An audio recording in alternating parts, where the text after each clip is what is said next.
প্রিয় 2027 এবং 2028 ব্যাচের পরীক্ষার্থীবৃন্দ, ইতিমধ্যে তোমাদের অর্ধবার্ষিক এবং প্রাক নির্বাচনী পরীক্ষা শুরু হয়েছে। আজকে আমরা নবম এবং দশম শ্রেণী বইয়ের অনুশীলনী 1 থেকে 58 নম্বর পৃষ্ঠা থেকে একটি গুরুত্বপূর্ণ এমসিকিউ সমাধান করব। চলো আমরা অনুশীলনী 1-এর প্রথম প্রশ্ন অমূলদ সংখ্যা দিয়ে শুরু করি। তুমি দেখা মাত্রই বলতে পারবে কোনটি অমূলদ সংখ্যা।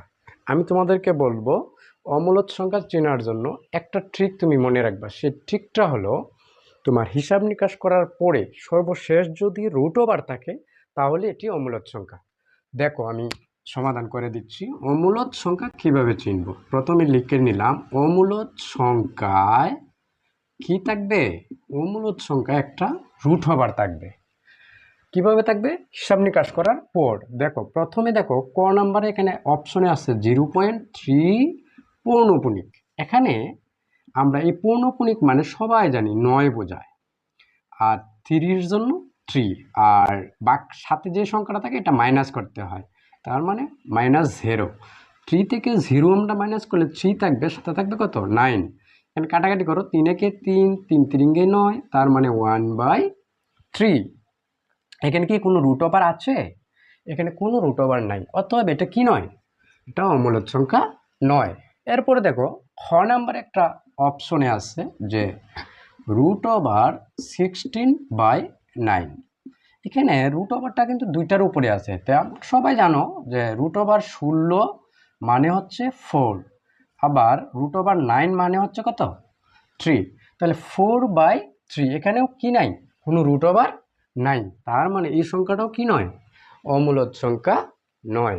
এবার দেখো এখানে আছে থার্ড রুট ওভার। গ নাম্বার অপশনে আছে third root over.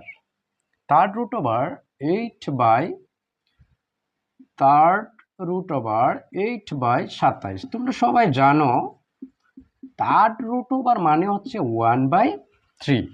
Third root over মানে কি? 1/3। এখন আমরা এইটাকে, এই 8কে আমরা এইভাবে লিখতে পারি 2 কিউব, আর 27-এর জায়গায় লিখতে পারি 3 কিউব। এর পাওয়ার হচ্ছে 1/3।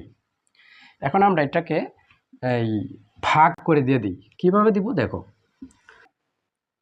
এই 2 কিউবকে আমরা আলাদা আলাদা করে দিয়ে দিই। দেখো 2 কিউব ইন্টু 1/3, আবার 3 এর পাওয়ার 3 ইন্টু এর সাথে কত? 1/3। এখন এই 3 কেটে দাও, এই 3 কেটে দাও, সমান থাকবে 2 এর পাওয়ার 1, 3 এর পাওয়ার 1, তার মানে 2/3। এখানেও কি নাই? কোনো রুট ওভার নাই, অতএব এটা কি সংখ্যা নয়? অমূলদ সংখ্যা নয়। বাকি রইল আমাদের 3। দেখো 3 একটি মৌলিক সংখ্যা, আর মৌলিক সংখ্যার মধ্যে রুট ওভার থাকা মানে এটা অবশ্যই কি সংখ্যা?